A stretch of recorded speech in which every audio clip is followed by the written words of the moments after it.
ഹരേ കൃഷ്ണ. ഗുരുവായൂരപ്പം. നാരായണീയ പാരായണം 47-ാം ദശകം. ഉലൂഖലബന്ധനം. കൃഷ്ണൻ്റെ കഥകളിലെ പ്രധാനപ്പെട്ട ഒരു ബാലലീലയാണ്.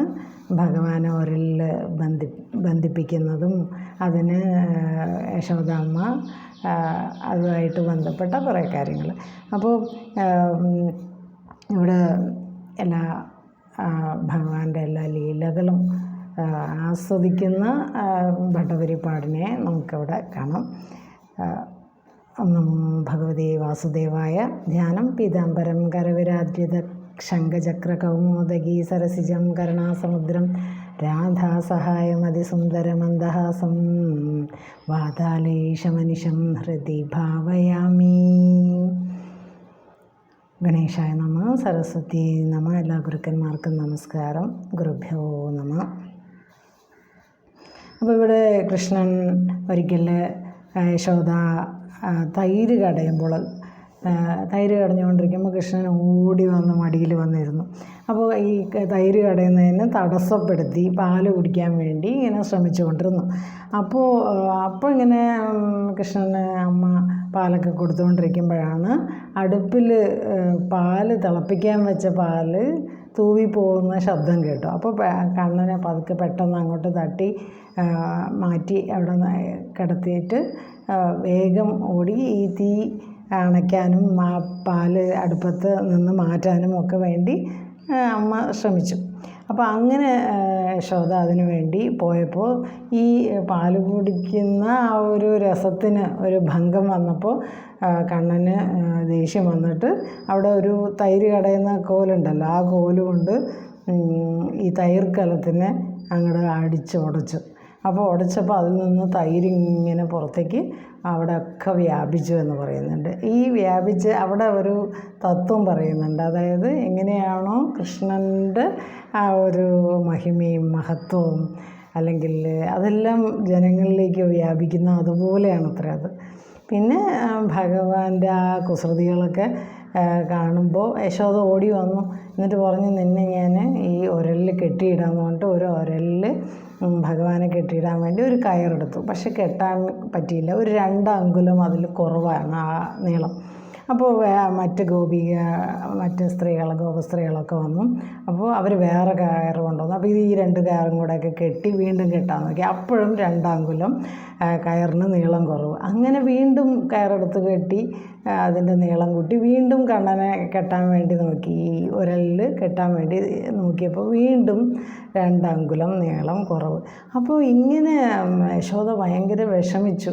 അങ്ങനെ ആ വിഷമിച്ച് നിൽക്കുന്ന യശോദാമ്മയെ കണ്ടിട്ട് പിന്നെ കണ്ണൻ എന്ത് ചെയ്തു എന്ന് പറഞ്ഞാൽ ഇനി കെട്ടിക്കോളൂ എന്ന് പറഞ്ഞു. അപ്പോൾ പിന്നെ കെട്ടിയപ്പോൾ കയറ് നീളം തികഞ്ഞു. അപ്പോൾ എന്താണ് അത് കാണിക്കുന്നതെന്ന് ചോദിച്ചാൽ പിന്നെ കണ്ണൻ്റെ ആ എന്താ പറയുക, കണ്ണനെ നമുക്ക് ലഭിച്ചാൽ മാത്രമേ, അല്ലെങ്കിൽ ഭക്തി കൊണ്ട് കണ്ണനെ നേടിയാൽ മാത്രമേ നമുക്ക് എന്താ പറയുക, എല്ലാം കാര്യങ്ങളും ഫേവറബിളായിട്ട് വരൂ എന്നാണ് അതിൻ്റെ അർത്ഥം. പിന്നെ കയറിന് നീളം കൂടിയപ്പോൾ യശോദ വിജയഭാവത്തിൽ ഇരിക്കുകയായിരുന്നു.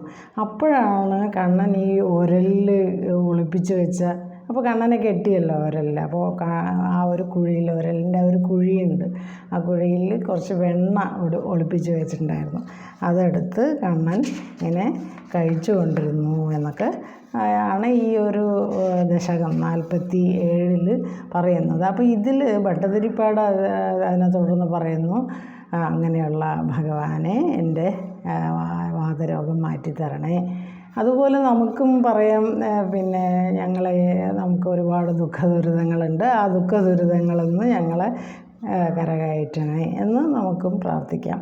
അപ്പോൾ ഇവിടെ പിന്നെ ഈ കഥയുടെ ഒരു തത്വം എന്താണെന്ന് ചോദിച്ചാൽ, പിന്നെ ഭഗവാനെ കെട്ടാൻ പാശം കൊണ്ട് പറ്റില്ല. അതായത് പാശം എന്ന് പറയുന്നത് ഒരു ബന്ധനമാണ്. അപ്പോൾ നമ്മൾ പല ബന്ധങ്ങൾ നമുക്ക് ഒഴിവാക്കാൻ പറ്റില്ല. പക്ഷെ ബന്ധനം, ആ ബന്ധങ്ങളിലൂടെ ഉണ്ടാകുന്ന ബന്ധനം, ആ പാശം, ആ പാശമാണ് നമ്മളെയൊക്കെ ഈ ലോകത്ത് കെട്ടിയിടുന്നത്. പക്ഷേ ഭഗവാനെ നേടണമെങ്കിൽ ആ ബന്ധനങ്ങൾ ഒഴിവാവണം. അപ്പോൾ അത് അപാശന്മാർക്കെന്ന് പറയും.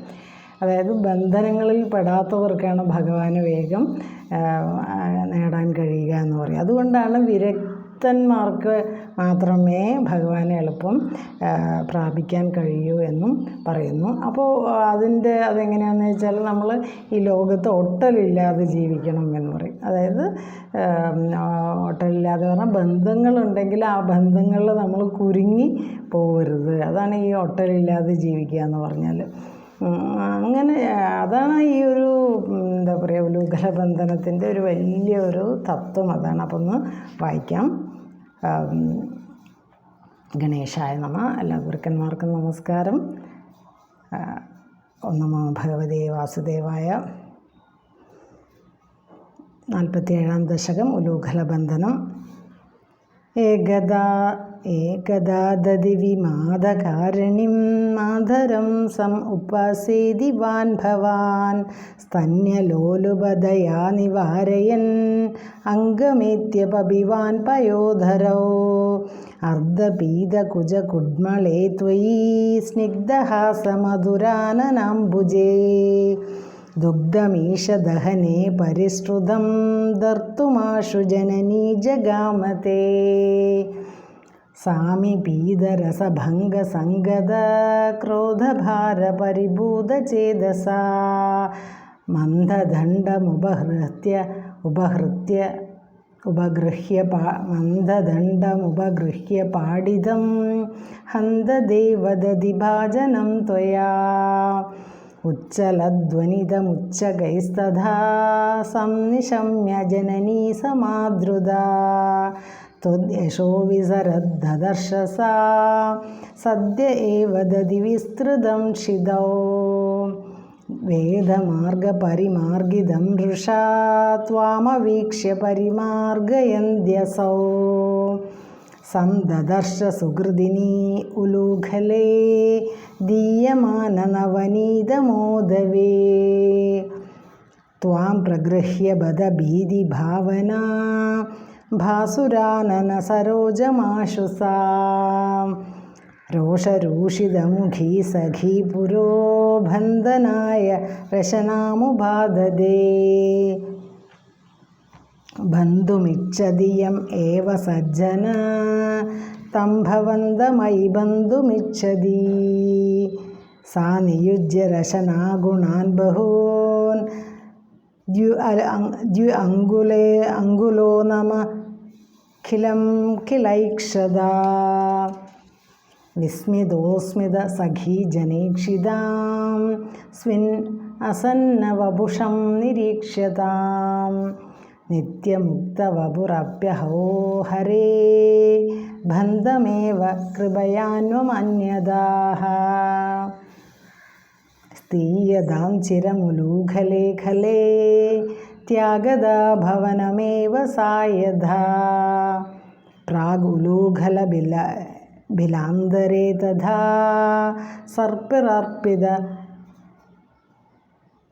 സർപ്പിറർപ്പിതം അധൻ അവാസ്ഥിതാ യത് അപാശസുഖമോ വിഭോ ഭവാൻ സംയദഃ കിമു സപാശയാനയാ ഏവമാദി ദിവിജൈരഭിഷ്ടുധോ വാധനാഥ പരിപാഹി മാം ഗദാദ്. ഓം ഹരേ കൃഷ്ണ. ഗുരുവായൂരപ്പ. സർവം ശ്രീകൃഷ്ണാർപ്പണമസ്തു. നാരായണ നാരായണ നാരായണ നാരായണ നാരായണ നാരായണ നാരായണ നാരായണ നാരായണ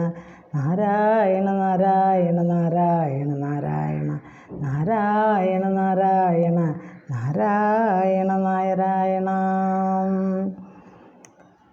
യോഗീന്ദ്രാണാം ത്വദംഗേഷധികസുമധുരം മുക്തിഭാജാം നിവാസോ ഭക്താനാം കാമവർഷദ്യുതരുകിസലയം നാദദേ പാദമൂലം നിത്യം ചിത്തസ്ഥിതം മേ പവനപുരപദേ കൃഷ്ണ കാരുണ്യസിന്ധോ ഹൃത്വാ നിശേഷതാപാൻ പ്രതിശതു പരമാനന്ദസന്തോഹലക്ഷ്മീം.